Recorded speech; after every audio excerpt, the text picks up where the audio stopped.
Washington.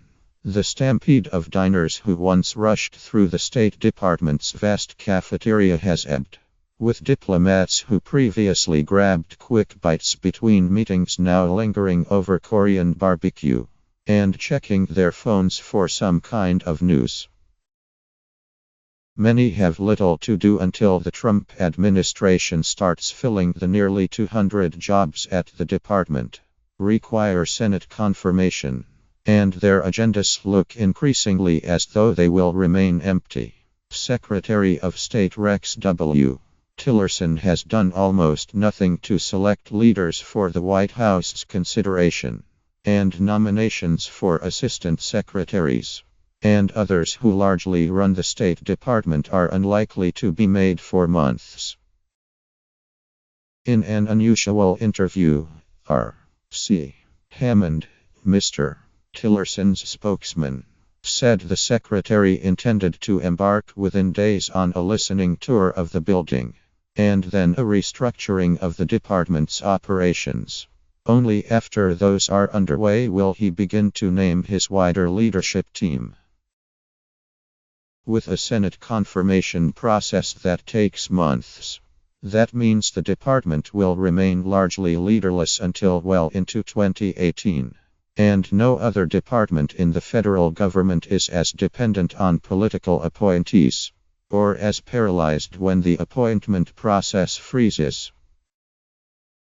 State Department veterans reacted to Mr. Tillerson's timetable with incredulity. There is a crisis with North Korea now, at a time neither state nor defense have the bench of senior leaders needed. And with state facing a massive budget cut, said Wendy R. Sherman, a top diplomat in the Obama administration. How do you execute a policy with the quality you need in that circumstance? Fill-in leaders, like those who are conducting diplomacy in the absence of political appointees, do not always instill confidence in foreign governments, said Siddharth Mohandas, another Obama administration diplomat. People abroad are looking to see that the president's own people are in place and can speak to the president's agenda, Mr. Mohandas said. But Mr. Hammond said there was no sense nominating people for jobs might be eliminated in a restructuring. The Trump administration has proposed cutting the department's budget by 31%. And while the Senate is unlikely to approve such a drastic cut, some reduction is likely. The first step was to find out where the Titanic was, and then it was to map out where everything else is, Mr. Hammond said, likening the department's organizational structure to a sunken ocean liner and its seabed surroundings. I think we're still in the process of mapping out the entire ocean floor so we understand the full picture. The listening tour will enable Mr. Tillerson to hear from diplomats on how to reorganize and refocus, Mr. Hammond said. What you'll see us do over the next several months is start to ask the question. Ask people to contribute their vision of what they think the big mission is, he said. Not until that part is accomplished can we even begin to think about how to restructure anything. In the meantime, career Foreign Service officers are operating very much at the varsity level, in posts usually reserved political appointees, Mr. Hammond said. Besides, he added, Mr. Tillerson, a former chief executive of ExxonMobil with no prior diplomatic or political experience, wants capable managers, not political cronies. It's the distinction between politics and management, and between political motivation and motivating people, Mr. Hammond said. Whether Mr. Tillerson will be able to stick to his timeline is unclear. Nominations have begun to trickle in for other departments, and even Republicans sympathetic to him have begun to express alarm at his delays. "I don't think they can sit around too long," said James J. Carafano, a fellow at the Heritage Foundation and a member of the Trump transition team. "The clock is ticking." While an unusually difficult White House vetting process has slowed appointees elsewhere in the administration, that is not the problem at the State Department. Mr. Tillerson has done little beyond proposing a lone deputy and acceding to a handful of ambassadorial nominations by the White House.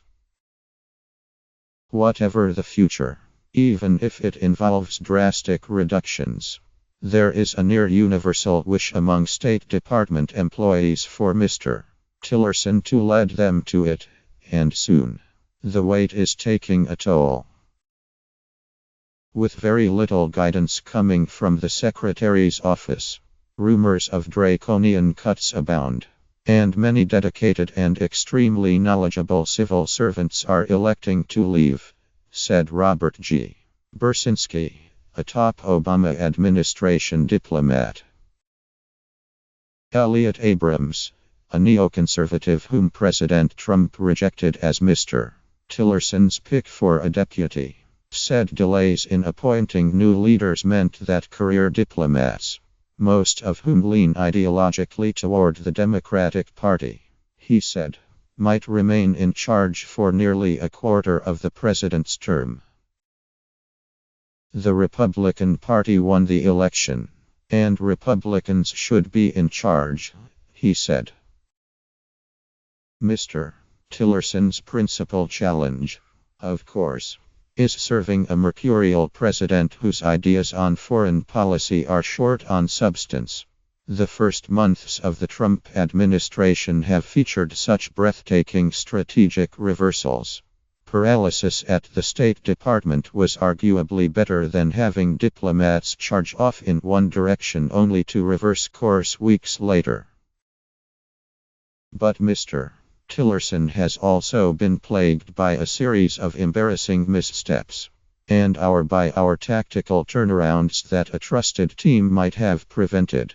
He declared President Bashar al-Assad of Syria an enduring presence only to contradict himself within days. Publicly disagreed with South Korea over whether he had been invited to dinner. And noted cryptically, Iran was complying with a landmark nuclear accord only to declare hours later the deal had failed. Most secretaries of state spend their transition periods plotting structural changes. But the Trump transition was bare bones. And Mr.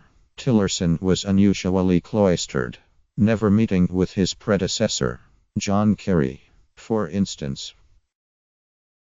After his chief duty of helping the president develop his foreign policy positions, Mr. Tillerson's next steps, Mr.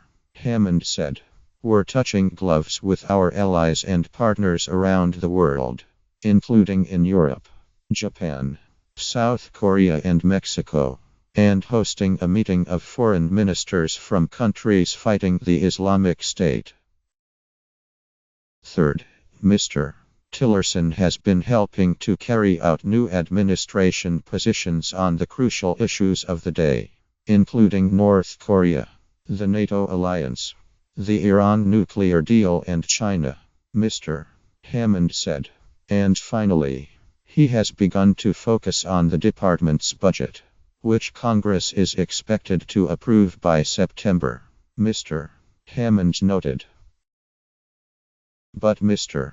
Hammond's explanation suggested that Mr. Tillerson was moving through issues one by one, without delegating, which could hamstring the department in an environment where multiple events often unfold simultaneously and develop quickly. Leaders in Congress said they were eager to hear Mr. Tillerson's restructuring plans.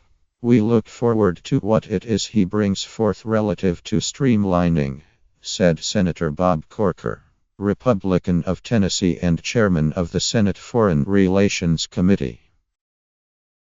Mr. Abrams said that several models were possible for restructuring the department, but that speed was preferable to perfection. The quicker they do it, the better, he said.